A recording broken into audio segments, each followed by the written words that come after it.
Perkenalkan, nama saya Ahmad Tarigan. Saya dilahirkan dari keluarga non-muslim yang taat. Dan ketika saya masuk Islam, alhamdulillah Allah hantarkan saya untuk belajar lebih jauh tentang agama Islam di pesantren pembinaan mu'allaf An-Naba Center. Dan Masya Allah, sekarang saya rasakan manfaat yang sangat luar biasa. Setelah saya menyelesaikan pendidikan di An-Naba Center, sekarang saya menjadi seorang da'i. Alhamdulillah juga bisa berbahasa Arab. Dan saya betul-betul merasakan manfaat yang luar biasa. Dan di kesempatan ini saya sangat mengucapkan terima kasih sebesar-besarnya kepada pesantren An-Naba Center, kepada Ustadz Nababan, dan juga kepada seluruh muhsinin yang selalu membantu perjuangan An-Naba Center, pesantren pembinaan mu'allaf di sini. Iya, Masya Allah, luar biasa. Pemirsa, setelah beberapa lama kita didik di sini, hasilnya luar biasa jadi dai sekarang ya. Kalau boleh tahu nih pemirsa juga menunggu apa dulu yang mendorong Ahmad bisa tertarik masuk agama Islam ini? Baik Ustadz, saya ini kalau bagi saya Ustadz itu unik. Ketika saya remaja, di antara orang-orang seusia saya remaja non-muslim, saya itu sudah berpikir bahwa saya meyakini Tuhan itu pasti tidak mungkin banyak, dan Tuhan itu bahkan tidak mungkin satu. Karena bagi saya, kalau satu itu kan masih bisa dibagi-bagi. Jadi satu dibagi setengah-setengah, satu dibagi sepertiga, 0,3333. Jadi uniknya saya sudah meyakini bahwa Tuhan itu tidak mungkin banyak dan tidak mungkin satu, padahal saya masih non-muslim. Jadi di saat itu alhamdulillah Allah takdirkan saya bertemu dengan teman-teman non-muslim. Mohon maaf, bertemu dengan teman-teman muslim di sekolah SMA negeri. Dan saya meminjam yaitu Al-Quran berbahasa Indonesia dari teman saya itu. Terjemahan Al-Quran, terjemahan. Kalau Al-Quran kan dibuka dari cover kanan ke kiri. Tetapi saya buka Al-Quran yang saya pinjam ini dari cover kiri ke kanan. Kan terjemahan seperti biasanya. Dan Masya Allah, yang pertama kali saya baca adalah surat Al-Ikhlas. Di ayat pertama, Qul huwallahu ahad. Allah itu ahad, bukan wahid. Kalau wahid satu, berarti masih bisa dibagi-bagi. Tapi Qul huwallahu ahad, Allah itu esa. Di situ saya meneteskan air mata. Baru saya buka lembaran pertama, saya katakan, inilah agama yang saya cari-cari, yang sesuai dengan keyakinan saya. Dan kontan Ustadz, 6 bulan kemudian, dengan proses dialog dan perjuangan untuk berhadapan dengan keluarga, 6 bulan kemudian saya mengucapkan kalimat La ilaha illallah Muhammadar Rasulullah, saya masuk Islam Ustaz. Masya Allah. Memangnya apa perbedaan Esa dengan satu? Kalau kita lihat di dalam Al-Quran, kalau Allah menunjukkan zat dirinya, yaitu Esa, aku adalah Esa, bukan satu. Kapan Allah mengatakan satu? Ketika misalnya ini orang Yahudi, ini orang Islam. Ketika Yahudi mengatakan dia punya Tuhan, Islam mengatakan dia punya Tuhan, lalu tegas Allah mengatakan ilahukum ilahu wahid.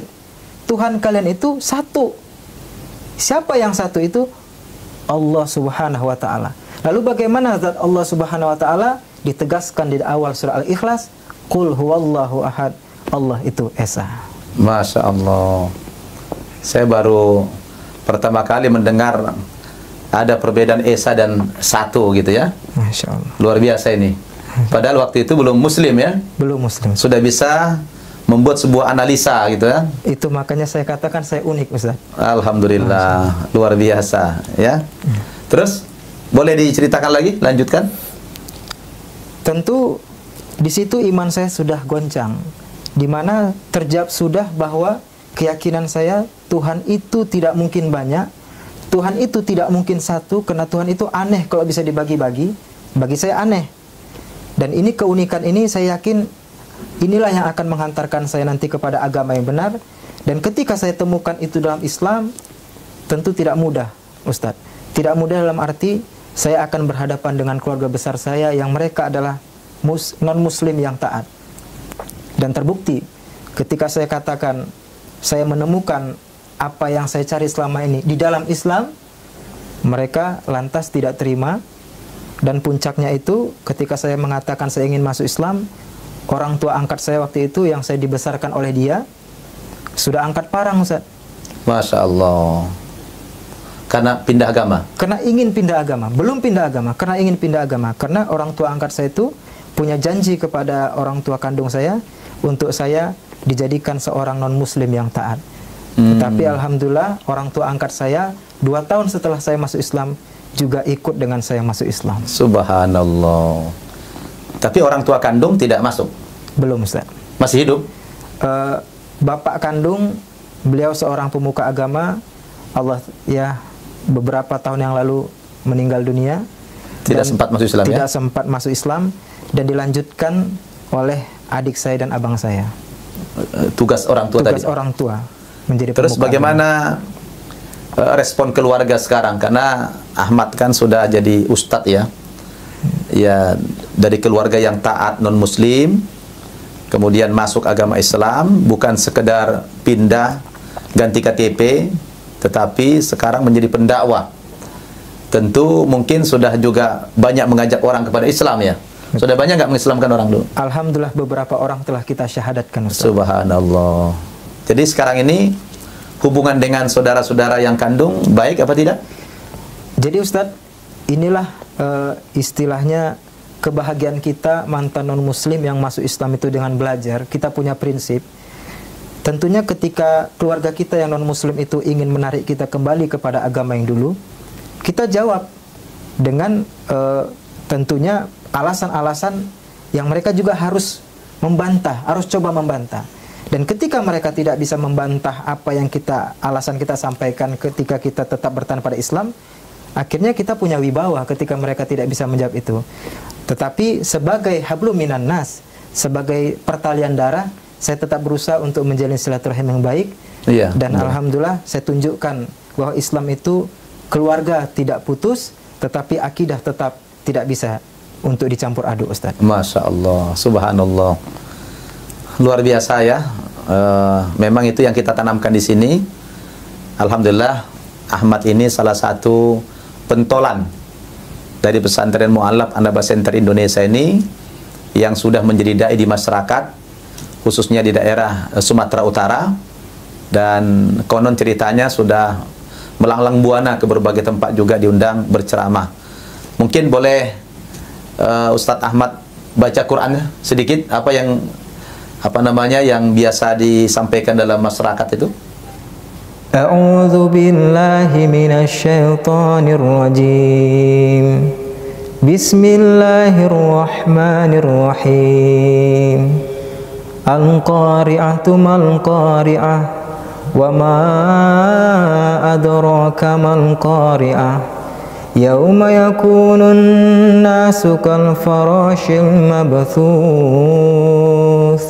wa takunul jibalu kal ihnil manfush fa amma man thaqulat mawazinuhu fahuwa fi 'ishatir radiyah wa amma man khaffat mawazinuhu fa ummuhu hawiyah wa ma adraka ma hiya narun hamiyah. Masya Allah, nikmat sekali, indah sekali suaranya ya. Masya Allah. Kalau baca Quran begitu, apa yang dirasakan? Ada getaran nggak? Ada getaran dalam hati, Ustaz.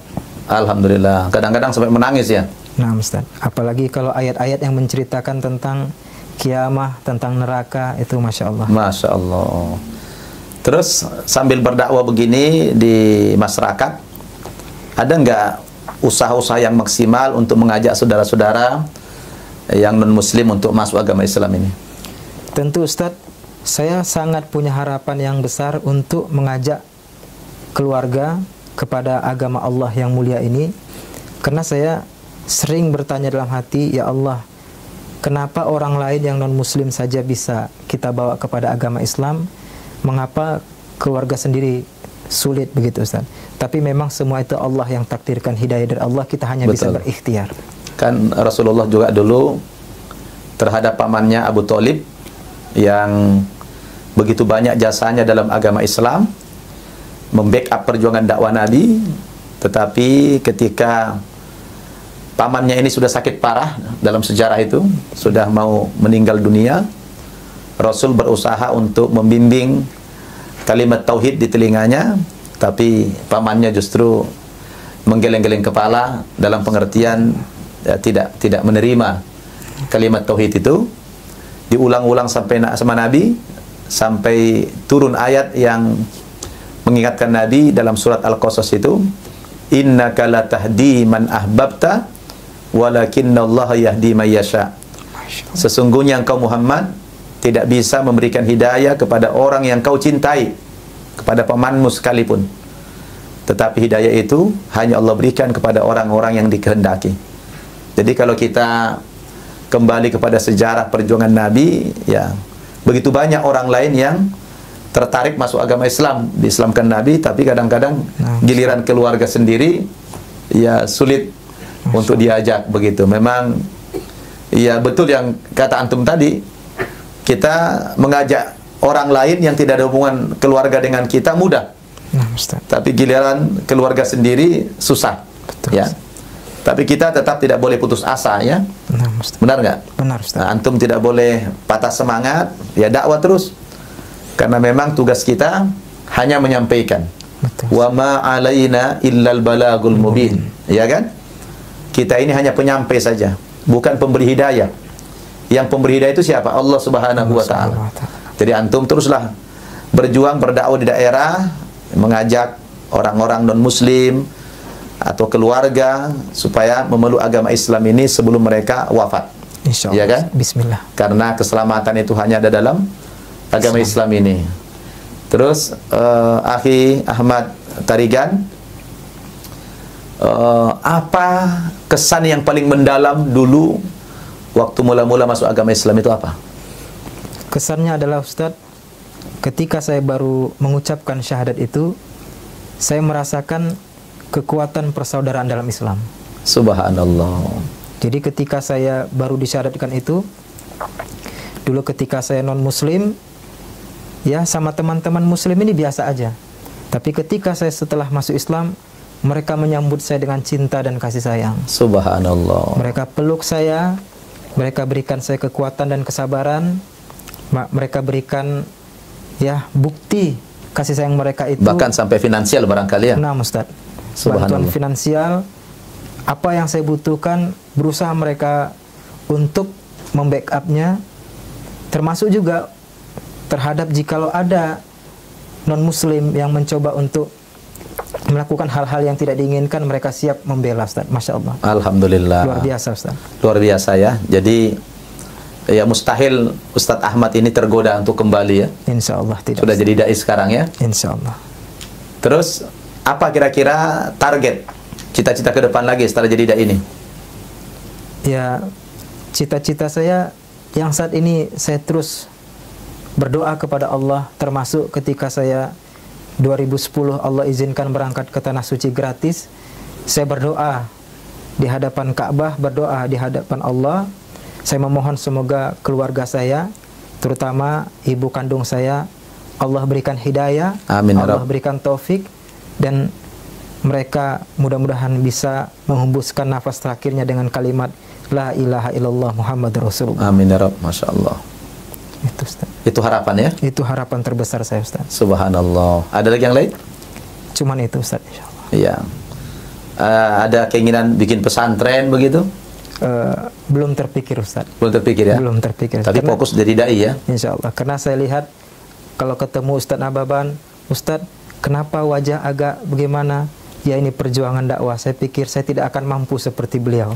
Jadi cukuplah saya berdoa untuk beliau, dan mudah-mudahan Allah berikan selalu pertolongan kepada Ustadz Syamsul Arifin Nababan. Amin, Masya Allah. Tapi kalau lihat dari tampangnya sih, dari depan udah kiai nih. Masya Allah. Ya? Amin ya Allah. Udah layak jadi pengasuh pesantren nih. Allah. Alhamdulillah. Amin ya Rob. Amin ya Allah. Ya, mudah-mudahan. Terus terakhir nih, apa pesan moral kepada para pemirsa Naba TV ini? Pesan moral saya, ya tidak lain seperti yang sering saya sampaikan di tabligh akbar, sering saya sampaikan di kajian-kajian saya. Perhatikan para mu'alaf.